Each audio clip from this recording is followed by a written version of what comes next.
at 10, animatronics. We can joke all we want about how Afton has a hardcore bloodlust in this series, but his desire for human destruction has been there since the start. Thanks to the fast facts found in FNAF AR's files, we learned that the Funtime robots, the ones used in Sister Location, were actually some of the first robots Afton ever made. Not exactly the first, but among the first. And that they were built with special containment chambers inside to store away items, which we all know is code for children's storage tanks, which we see the Funtimes actually have in their blueprints from FNAF 6. So this means that Afton has been wanting to kill kids since before his kids had died. Hell, even maybe before his kids were born, depending on the timeline. Which at this point is as simple as my feelings for Vanessa, which is not simple at all. If anyone cosplays Vanessa, feel free to hit me up on Instagram. Possibly killed wife. This hasn't been confirmed as of yet, so it's currently not canon. Many people still consider William Afton offing his wife to be the story of her demise, even though technically we know nothing about her, and she could still be alive for all we know. Many people consider her to have died in either a car crash or because William killed her, and those are the most common thoughts on the matter. Although her dying in a car accident thing came from a FNAF original music video that was probably using Minecraft characters that is in no way canon to the series. I've had people yell at me in my DMs telling me that it's canon that she died in a car accident, but no, it's not. It's not even canon that she died, really, but the potential is still there that William was the reason she kicked the animatronic parts filled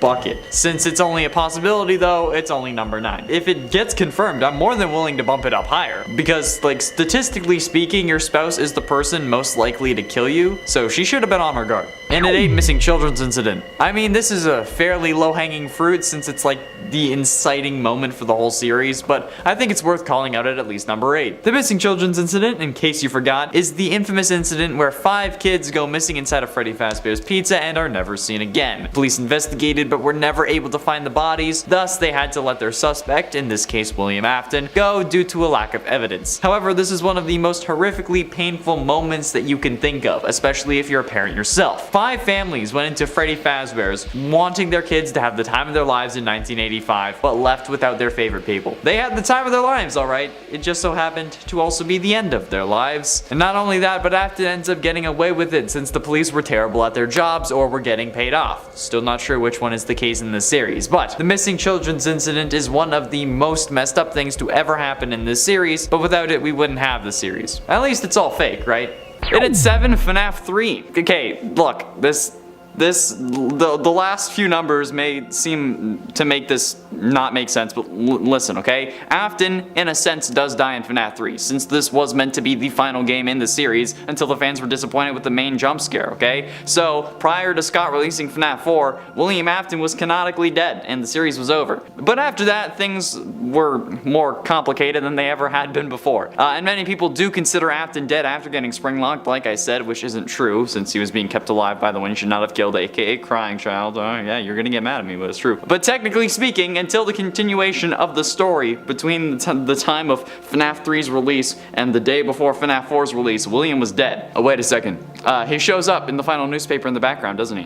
I don't know. Maybe he was never supposed to be dead, but the series was supposed to be. So as far as I'm concerned, if the series dies, so does the character. And it would have stayed that way too if it weren't for you meddling kids and your damn animatronics. Afton would have been dead in the spring Bonnie suit eventually, okay? Never being possessed by his son because he wasn't added. He would have eventually ended up shutting down just due to the wear of the animatronic, since Henry wouldn't have kept setting fires that would remove all the rust and whatnot. At least I think that's how it would work. And eventually he'd have been forgotten when Poppy Playtime came out, so yeah, this counts for me. And at 6, Glitch Trap. Currently, post-True Security Breach ending, there seem to be 2 instances of Afton roaming the halls of the Pizzaplex. Or I guess, one roaming and one trapped in a giant ghost of animatronics past blob. So, this really begs a philosophical question: is Glitch Trap truly an instance of William Afton? Because if it is, then everything we should know about the series and how possession works in the FNAF universe is wrong. Currently, from what we've established in this universe, there are 2 main ways to actually maintain life after what should have been death in this FNAF world, universe, whatever. Or at least in the games, there's 2, okay? The books also have human robots, but that hasn't been proven canonical yet. The games have Remnant and Possession, which are connected but aren't the same thing. Remnant is seemingly a byproduct of Possession, being a combination of metal and soul, showcased in the books as the 5 endoskeletons of the original Freddy's animatronics possessed by the original missing children's incident victims, and then Possession comes before that. But Afton wasn't possessing anything, he was being possessed. And Glitch Trap is an intentional feature within FNAF VR, along with also being a virus, or I guess the virus took the form of the main antagonist that was meant to be in the VR game. But it also takes control over Vanessa. The only explanation here is that either Vanessa is a robot, but then again, if she is, then why is she looking at herself in the rooftop ending if she doesn't have a soul because she is a robot? So maybe this needs its own video, maybe it doesn't, I don't know, let me know. Halfway through into number 5, Henry. In the case of William Afton, his first victim was the daughter of his longtime business partner Henry, which is hella messed up because she was 3 at the time, that time being 1983. And this is also the year that Afton's life starts going downhill in the worst ways possible. But he starts off killing kids and then sticks with that MO throughout the rest of his criminal career. But the fact that his first victim was someone who trusted him, who didn't exactly suspect him even though her father did, is something that even I fear, and I'm not even a parent. So I can only imagine how this must have felt for Henry. And if that was me, I'd be doing a lot more than burning down restaurants in an attempt to put William down, okay? I'd be doing it with myself, with my bare hands. Especially if he had killed my daughter when she was only 3 years old, okay? Afton got lucky that Henry didn't have more initiative in my mind, okay? I have no idea why he didn't, because I'd rather go to jail for killing the man that killed my daughter than chase him for 50 years trying to burn him to the ground. But like, come on, okay? Who would really blame him too? Afton got so lucky that Henry is just a little who wants to use fire to stop him, okay? I wouldn't care about going to prison if Afton had killed my kid. No chance in hell, especially when she was that young. I would have choked him out with my bare hands and wrenched his neck. Also, hello to the jury. In at 4, zombie. There's also the possibility that Afton has been a zombie this entire time, and honestly, that makes me extremely angry. I'm masking it though. Because out of all the things that the FNAF series has done, this would be the cheapest and the worst. Forget Dream Theory, forget this all being a storybook, forget everything else. This would be the dumbest thing that FNAF could do, since it would basically come out of nowhere, okay? People already think that Michael is a zombie after getting innards shoved into him, but zombies aren't purple, guys, okay? And then making that into yet another like father-like son parallel would be so stupid and such a horrible retcon that it would be worse than it all being a dream, especially after establishing that Afton was being possessed prior to the spring locking, which would most likely have ended up with his death, and if he was made into a zombie, that would probably be his death point, okay? It would just change too much about the series for things to make sense, and would probably result in a whole lot of rage from the community, or at least I hope everyone would find this stupid enough to get mad at, because I would, and I want to be validated. Getting close to the end, in at number 3, stuffed. One of the most deranged things that William Afton did was stuff the bodies of the original 5 missing children into the original 5 animatronics: Bonnie, Foxy, Freddy, Chica, and Golden Freddy. And the craziest part is that he didn't get caught for it. Yeah, he did. The animatronics smelt like death, started leaking blood and other fluids, and the police didn't bat an eye. He put these bodies in animatronics that perform for other kids and their parents every single day. How does anyone think that that's a good idea? Unless it was his way of displaying his kills or something, like some of the crime shows like to mention. How some killers enjoy the world knowing what they did, since it helps them feel more powerful or something, fuels their ego. Like maybe even if they didn't know that the bodies were there, William could be using that as an ego boost, which is messed up. And also ruins the whole he did it because his kids were dying theory, aside from the whole him killing before his kids died thing. Also, how did the police not confiscate the animatronics for evidence? Penultimately, in at number 2, first victim. They say a killer's first victim is the most important, since it usually indicates what got them to start killing or other psychological clues that they could use to predict his next moves. But in the case of William Afton, his first victim was the daughter of his longtime business partner Henry, which is hella messed up because she was 3 at the time, that time being 1983. And this is the year that Afton's life started going downhill in the worst ways possible. He starts killing off kids and then sticks with that MO throughout the rest of his criminal career. But the fact that his first victim was someone who trusted him, who didn't exactly suspect him even though her father did, is something even I fear. I'm not a parent, so I can only imagine how this must have felt. And if that was me, I'd be doing a lot more than burning down restaurants in an attempt to put that down.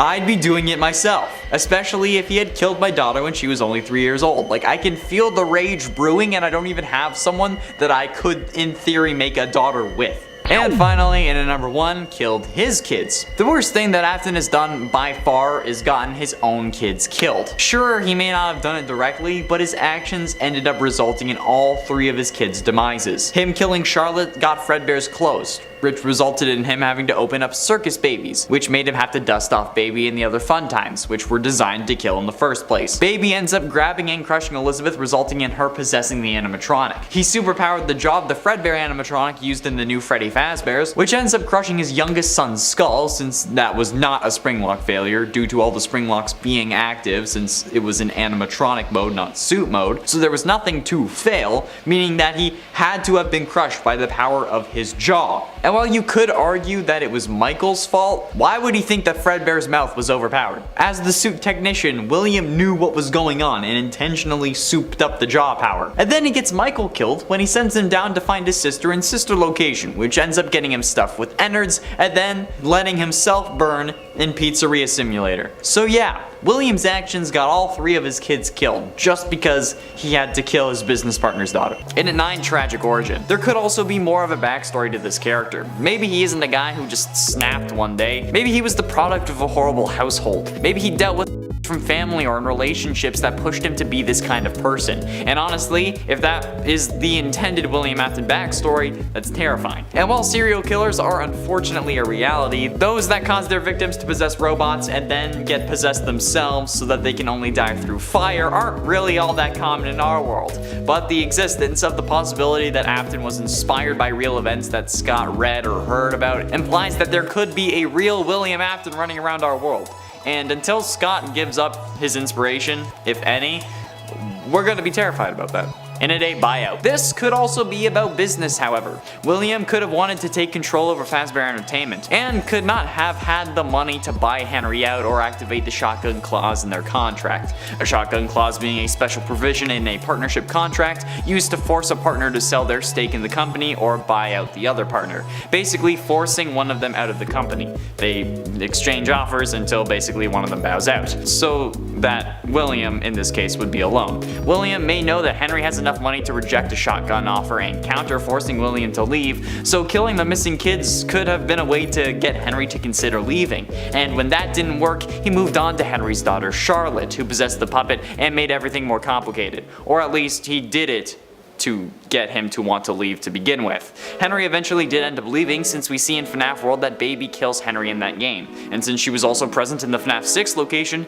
maybe that story still remains true. And at 7, stored his daughter. While we know Afton isn't the best father, I think it's something else to end up locking your robot possessed by the soul of your dead daughter into an animatronic testing facility. That seems a bit too far if you ask for my humble opinion. But nevertheless, he still did it, and that's what sister location is all about. And William was even the one who sent us as Michael down there in the first place, and then we get shoved full of innard bits so that they can escape. Did William know about that plan? Unsure, because like in FNAF 6, Baby says that she'll make her dad proud. So was that William's intention, to like send us down there so Baby could get out? And if that was the case, why lock her down in there in the first place? I mean, like, if she was your daughter, why not have her just like chill around the house, right? Like in the books, Baby is able to transform between Baby and like a human looking animatronic at will.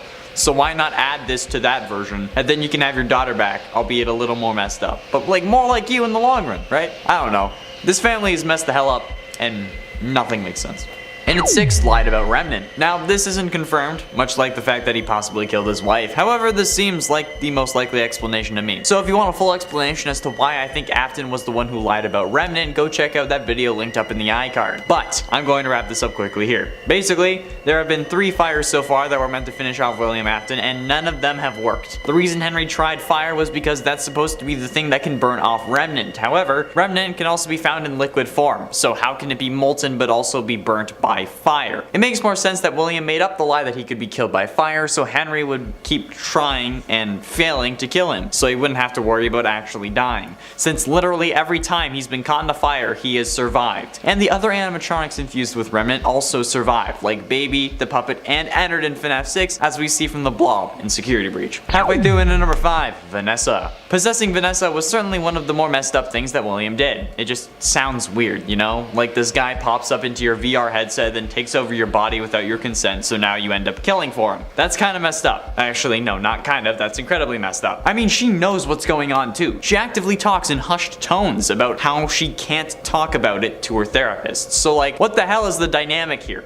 I mean, possessing someone is already pretty messed up, but then causing them to make a rabbit costume so you're still a furry is a whole other set of kinks that I don't even want to talk about. And then, she knows that there's an evil inside her, but she can't do anything about it. She fears for her life, which only makes me wonder what William has been saying to her, and she's now, with full knowledge of her darker half, willing to lock a kid in a lost and found room until the police arrive, despite never calling the police, and then lets that darker half track him down. And at 4 later that night. The Midnight Motorist minigame seems simple enough, but the true horror of this minigame comes from the implications of it, since in the game files the minigame is known as Later That Night. Most people akin the game to what happened after William kills Charlotte outside Fredbear's Family Diner in FNAF 2's Take Cake minigame. But if this is true, this is probably one of the scariest moments in all of FNAF history. This man just killed someone, but then goes home to his kids, reprimands his son and abuses him by locking him in his room so much that he had to break his window to escape. Plus, think of all the people driving past him, unaware of the violent crime that he had just committed. It's scary because this is the case in the real world too. Technically speaking, anyone we encounter can be a serial killer. And that is a horrific thought, since also you're only alive because everyone you've ever encountered has chosen not to kill you, which only makes the whole anyone could be a serial killer thing even worse. And in this case, this man literally just killed someone and then comes home and is going to yell at his son who's been in his room all day. Like, god damn, bro, how much residual anger do you have suppressed inside your body? Getting close to the end, and at number 3, Purple in Training. Now, there is another dark idea that came to me that could explain what happens in these games. However unlikely, I still think that it's something worth talking about, or at the very least something my sadistic ass wanted to talk about. What if William was training his kids to be just like him? In like a Black Widow Red Room kind of sense, but instead I guess it would be a purple room? Considering Afton's seemingly lack of remorse about the deaths of those around him, until, I guess, crying child seemingly, I wouldn't put it past Afton to have this kind of training program to make his kids, whether he wanted them or not, to be just like him. Maybe this is what his father did to him, or maybe it's some sort of twisted family tradition, but then they went off the rails and he had to deal with them. I mean, telling your kid not to go near their favorite animatronic when you seemingly made it to look like her and then allowed it to dispense her ice cream seems kinda mega ultra sus to me. Like, why? Why did you think that would work? Why? Penultimately, in at number 2, Payback. The idea of payback has never really been explored, and there's no evidence that this is the reason, and it's all pure speculation, but it's still fun to talk about. What if Susie was the child of someone who did him wrong? Maybe William and his wife were in a car accident and she died, and the one driving was Susie's parents. So he took from them what they took from him, someone he loved, an eye for an eye. Or he could have even mistaked Susie for another child, and Cassidy was the one that he wanted to get revenge on. But they were at the same party, and Susie walked in with Cassidy's parents or something. There are a lot of unknown variables out there, and I'm only proposing a few ideas, but revenge is always a motive for murder. And as I said, an eye for an eye, or a life for a life in this case. That one wrong could have caused countless of innocent lives and so much pain and suffering. Hell, he may have wanted to get revenge on Henry, so he killed his daughter and then killed a whole load of kids so that the business would get shut down and he would get to watch him suffer even more after he had already taken his daughter from him. And finally, in at number 1, just for fun. I think the scariest thing of all would be if William just decided he'd start offing kids for the hell of it, because he got bored or because his marriage was dull. I don't know how it would really start or what the trigger would be for, oh, I should kill kids, but we know that he had this plan from basically the start, since the fast facts revealed that the Funtime animatronics were among some of the first ones that Afton made, and that they were designed with the whole claw mechanism and containment chamber in mind. However, the fast facts claim that these were to store items. So, who knows? This could have been a plan all along. He could just be going after kids because it's fun, or he's sort of hunting them for sport in a way, or because they were an easier target. Which could be the case given how he didn't kill Henry when he was clearly the only thing stopping him from achieving everything he wanted. He could have just wanted to choose kids because they're pure and innocent. Or maybe he thought that these specific ones were sinners, like the Black Hood from season 2 of Riverdale, the last good Riverdale season. And at 10, Cassidy. Assuming for this scenario that Cassidy is the one you should not have killed, which she's not, but you know what, for you guys. This is one of the dumbest things that William could have done. Or maybe he doesn't actually consider it a mistake, since the one you should not have killed after all is keeping him alive. They're doing it as a way to make him suffer though, so since it's potentially a mistake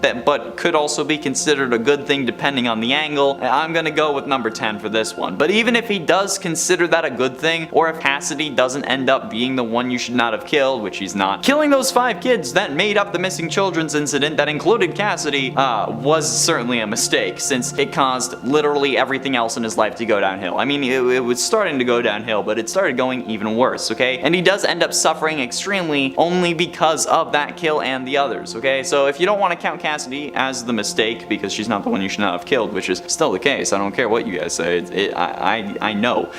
Count the missing children's incident itself as the mistake. In at 9, blueprints. There is no doubting what you've achieved on a technical level. These are clearly state of the art. There are just certain design choices that were made for these robots that we don't fully understand. We were hoping that you could shed some light on those. She can dance, she can sing, she's equipped with a built-in helium tank for inflating balloons right at her fingertips, she can take song requests, she can even dispense ice cream. With all due respect, those aren't the design choices we were curious about, Mr. Afton. This classic line of Afton being interrogated, I'm guessing, that plays the first time you open up Sister Location, just showcases how stupid this man is, okay? The cops know what these animatronics are capable of and what they were designed to do. And you want to know why? Because the blueprints are just readily available. This man included wireframes of a child being stuck in Funtime Freddy and just left it on his computer. What? Why would you do that? Well, that's so stupid.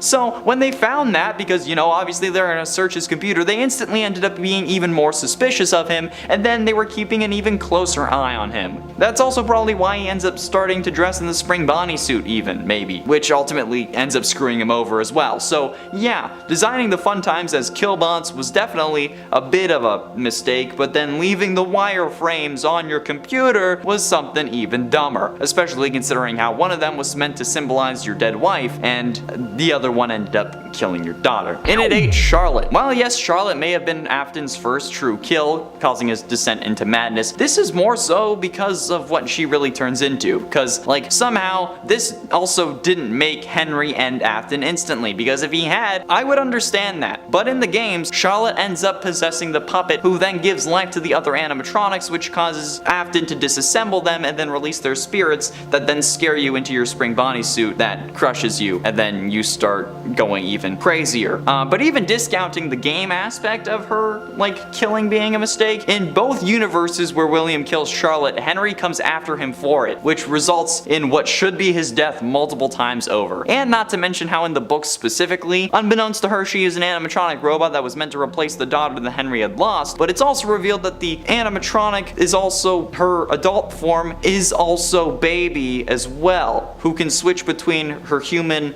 and baby form at will, and then her human form doesn't remember being Baby. So yeah, Charlotte in the books also ends up being Baby, which is just a huge mistake for both Afton, Henry, and Scott Cawthon. And at 7, Furry. I've joked multiple times about how Afton must be a furry based on his fascination with animatronic suits, even going so far as to corrupt the Glitch Trap character specifically from FNAF VR and make Vanny wear a bunny suit. But what if it's actually true? I mean, yes, the security breach game was called Fury's Rage, but Scott made it a point to clarify that it wasn't Furry's Rage. That seems to me like he doth protest too much. Like, what other explanation is there? Vanny is a new killer, but Afton made her wear a bunny suit which already ties her to him. So what's the point of that if not to actively make a point? The man has a thing for rabbits. I don't know if it was Jessica Rabbit or maybe he ended up watching Space Jam too many times, but Afton has got to be a furry. And this could be the reason that he might have been ostracized and turned into a crazy psychotic killer that targets the same demographic that made fun of him in the first place. Luckily, this guy didn't play Pokemon Diamond, otherwise he'd be too happy to see Lopunny. And at 6, Caught. There are plenty of reasons William could have started killing. He's a smart and proficient killer at this point, but have we considered the fact that he wasn't always the killer we know? Everyone has to start somewhere. So what if after doing some form of illegal or killer-like activity, he was caught and then had to take his first human life? He could have found Susie's dog on the street and then been caught by her, thus making him need to kill her too. It goes slightly against the story we've come to think, since we assume that he used her dog as a way to lure her to the back rooms and then put her in the Chica suit, but there has to be something more here that we're missing. He could have been caught by her parents maybe and had to kill them, but realized adults put up too much of a fight. Or maybe he was caught torturing the dog by his wife, who he then had to kill, driving him further down the rabbit hole, pun intended. Everything is a possibility until we know the truth. Halfway through, in at number 5, annoying. Look, I'm gonna give it to you straight. Kids are annoying. I don't care if you are a kid, if you have kids, it doesn't matter, kids are annoying as hell. There are these kids who play soccer in the hallway of my old apartment building who had ruined multiple recordings multiple times when I was working from home. Even when they and their parents are told that they aren't allowed to do that, they still let their kids play in the goddamn hall. Soccer, scooters, any form of ball, basketballs, Nerf guns, you name it, they're using it. Hell, I honestly don't blame William at that point. Hell, if we were to go back into a stay-at-home order and somehow those kids had followed me to my new building and I had to deal with those creatures again, you'll have to start calling me the purple guy, even more than you already do. And now that I've said that, I am obligated to bring back the ongoing joke that I have a feeling this video is going to get used as evidence in any court cases that I'm a part of in the future. Afton could have been pushed to the brink by all the screaming children at Freddy's and then just wanted some goddamn peace and quiet. Then it just escalated from there. But alas, we will never know. Although, this one, I'd understand, buddy. In it 4, deal with the devil. This could be literal or metaphorical. William could literally have made a deal with some form of demon that required him to kill someone or even kill kids specifically. And considering how there are ghosts and how people can be possessed and robots can be possessed, we can't put aside the fact that there might be a devil.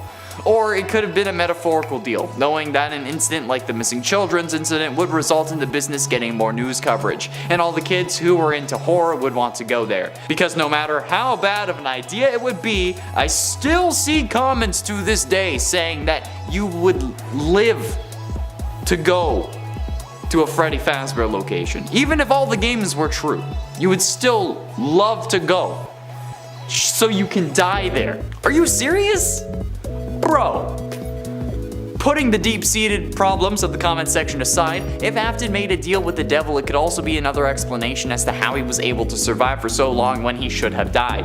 I mean, I know he was possessed by the one you should not have killed, but maybe he was possessed by them because Lucifer willed it so. Or maybe the devil was just impressed and knew that William would be challenging his throne when he came down. So when he was going to die, Lucifer made sure that he couldn't for a while, to solidify his rule in a sense. And finally, in at number 1, the Platinum Rule. The biggest mistake that William has ever made, and I will stand by this until the day I die, was the fact that he killed people in his own establishment, okay? It's unknown if this was always his intention, or maybe if he planned to kill somewhere else and then just was like, no, I'll do it here. But, come on, who the absolute hell thinks that this is a good idea? Who in the comments wants to justify killing your prime demographic for your business? Okay, dealers don't kill their best customers. It's bad for business, so why would William think that this is a good idea? Literally go anywhere else. This is basically just killing someone in your house, okay? It's putting unwanted and unneeded scrutiny on everything you do. You even end up getting banned from going back while the investigation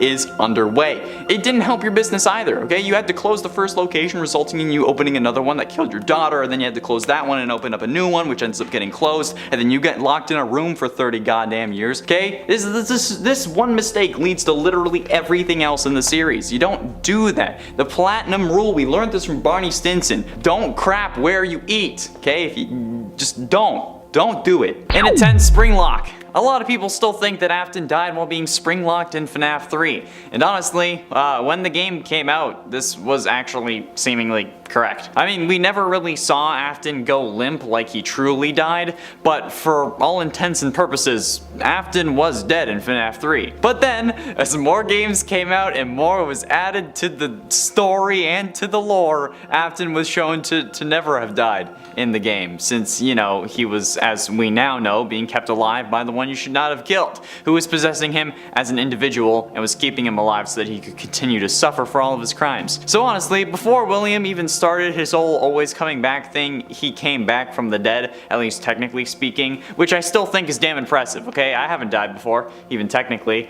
unless we count like on the inside or my dreams, but hey, we don't need to talk about that at the start of a video, right? In a 9 explosion. Okay, so, well, physically speaking, William dies in the Man in Room 1280, the 3rd story from the 5th Fazbear Frights book. Quite extravagantly, might I add, exploding into a pile of mush right before a pastor's eyes. But like, how would that have been possible? How could William just have exploded like that? It's not something that you really think about, and I think I have an explanation, but it's certainly a bit more interesting than spontaneous combustion. William knew about possession and how it works, okay? He knew about agony and how his daughter got scooped and his son was crunched, so what if he tried to ensure his own survival by intentionally causing himself extreme agony, injecting or installing some form of explosive that when triggered or when in the vicinity of a Fazbear warehouse or trigger device would cause him to explode violently from the inside out, creating what is possibly one of the most agonizing ways to die, even in the FNAF series. I mean, this guy was absolutely mental, okay? Even potentially injecting himself with molten soul metal remnant in an effort to keep himself alive. So for me, it isn't out of the question that William inserted an explosive device into himself. But considering all that comes after this, glitch trap and whatnot, and the fact that Burn Trap still has William's body inside, I don't think that this one is really canon, and I don't think that this actually caused William to die. And if you're enjoying this video, guys, hit like, okay? It really helps us out, especially with the algorithm almighty. Praise be its name. So yeah, did you do it? Why the heck not? Okay, do it now, babe, please. In at 8, second spring lock. I say second, even though technically Afton's second trapping was in the books, but also some may not consider that possible in the main series, but you know what? In the context of the number, it makes sense. So, could William have suffered a spring lock failure before getting trapped in the spring Bonnie suit like we see in FNAF 3? It's possible. Explains why I say again as well, because, well, it would have been first, but it's again on this list. Since William is described to have scars that are consistent with a spring lock failure in the novels before becoming Springtrap. So, could it have happened in the games? Maybe. We don't really see William in a visual sense in the games, aside from him being purple. So, I don't know. Maybe William was the reason the spring lock suits were retired in the first place, since we hear of an unfortunate incident at the sister location. So, is that unfortunate incident William? There are plenty of people that it could be, none of which are named, but William having to deal with his own injury would certainly get them put out of commission for a time, but with William then continuing to use the suit to kill people and then putting it on again like we see in the FNAF 3 cutscene suggests that this scenario is unlikely, but you know what, it's still possible, so it's still a possible death. In at 6, Princess Quest. The whole reason Princess Quest is a thing in Security Breach was to lock Vanessa away and prevent her from regaining control of her own body, or at least all of it. So why did William create or allow for the creation of a sort of failsafe that allows her to escape? I mean, sure, they didn't expect some random kid to come along and figure it out, maybe, but given the track record of this series and Afton's life, you'd think that maybe he would have smartened up, at least after 40 fucking years. But, cause like, this is like having a self-destruct button on a bomb, or if the Flash has like a steal all my speed button that someone can just press, it's just stupid. Like, if you want something to work, why give it a way to fail? You know? Like, this is like probably one of the dumbest things that Afton has done. You know what? I think there are some dumber things, but depending on the way you look at it, it could have even been higher on this list. But seriously, like, what's the point to put a way to undo your evil plans? Like, it's one of the most ridiculous things in this story. And I get that we can save her and have a good ending, but that ending isn't even canon. So like, we could have done without it. It's stupid at this point. William has the brain capacity of a freaking toddler. Halfway through in at number 5, Crying Child. I've had a ton of people complain to me about how Crying Child's death wasn't William's fault since he didn't put Crying Child in Fredbear's mouth and Michael did that, and then the spring lock's failing was because he was crying. Mostly people were complaining about that on TikTok.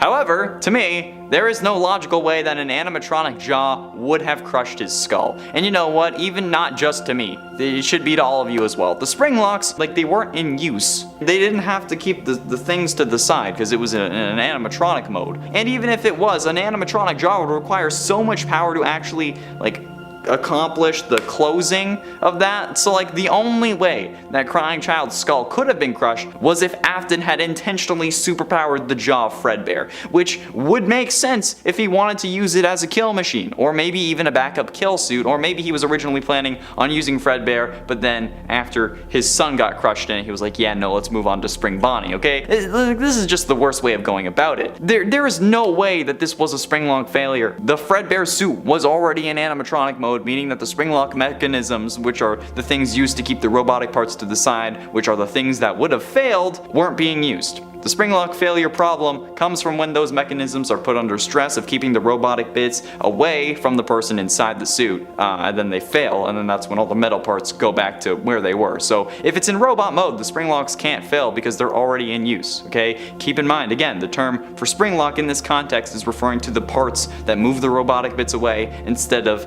the actual suit, which is also sometimes referred to as a spring lock, but I'm talking about the actual bits that would have failed because they weren't in use. Getting close to the end, in at number 3, FNAF 6. Could William have been dead before FNAF 6 takes place? I think it's a possibility, technically, because like, what happened to Springtrap between games to cause such horrific warps to his body? Like, sure, he was burnt in FNAF 3, but we also see him alive and not all that damaged in Sister Location's Night 7 ending cutscene. So where did all this additional damage and warping come from? The head becomes larger somehow, and so do the feet. I don't know, okay? This genuinely doesn't make any sense. We know that they're the same person, thanks to Ultimate Custom Night's voice lines, but I'm so confused as to what could have happened to cause this. I'm sure the extra damage comes from possibly fending off wild animals, since, you know, he's still a body, a rotting corpse that would attract scavengers. So how did the head of the suit get bigger? It's not like it evolved, it's not like it leveled up like freaking Magikarp from punching all these wolves. My only guess is that, like, William either broke into a Fazbear warehouse and tried to, like, reassemble himself, or, I don't know, maybe the gases from an actual decaying corpse, if he was dead prior to this, caused the head to expand, but even that wouldn't make sense. I don't know, we see so much damage. Maybe being a corpse just caused the suit to mess up because Scott was like, that's what I want. But ultimately, into number 2, the Blob. The true ending of FNAF Security Breach is seemingly one of the most interesting parts of the game because it contains a whole load of little things to watch out for. It also actually ends the game, which at this point I think is probably the best thing. After making our way into Burntrap's area, Freddy is going to be taken over by Afton's newest form, and then it's up to Gregory to defeat him by using 3 monitors with corresponding buttons that activate fire and seemingly trigger his weakness, which is a whole other story. Players, you'll need to avoid the animatronics that come out after you, but you can use doors to lock them out, you can use Freddy to scare him off. There's a lot that you can do. And then when Burntrap is finally burned even more, I guess at this point he's just trapped, because like in math it cancels out, right? The Blob, which was like a tentacle monster thing that was attacking us, then attacks Burntrap, William, and then tries to make sure he doesn't get free, okay? Then we run away, but my question is, does the Blob actually kill William? That I don't know. Like, there are death animations in the game files, apparently, allegedly, I haven't seen them, but they weren't used, so we can't really consider that canon. Plus, the whole I always come back thing is definitely annoying, and I thought it would have ended before this game, but clearly not, so I don't know anymore. Just, God, for fuck's sakes, please let William be dead. And finally, in at number 1, Never Died. Currently, what we know about Remnant and Agony tells us that to destroy it properly, we need to burn it, hence why there are so many damn fires in this series. FNAF 3, 6, and Security Breach all end with something or someone getting burned. FNAF 3's fire was all about dealing with Springtrap, FNAF 6 was about putting everyone who knew about the atrocities to rest, and then in FNAF 9 we burned Burntrap multiple times to try to get him to stop possessing Freddy. And then it's all because Henry learned that the only way to destroy Remnant and put these things to rest was through fire. But how is that really like, is that really the thing? Because, like, all 3 fires haven't really done anything. They haven't done shit. We've been told that fire is the only thing hot enough to burn off the remnant, but it's also been described as remnant liquid metal. So if the soul-infused metal can become a liquid, then how is it possible to just burn off the soul part? That's not how metallurgy works. I think it's metallurgy, I don't know. That's not how things work, okay? That's not how the universe works. Dr. Talbot is lying. He's William, alright? There's a whole video on it. Go check it out, alright? William is lying. He made up the fire thing so he couldn't be killed.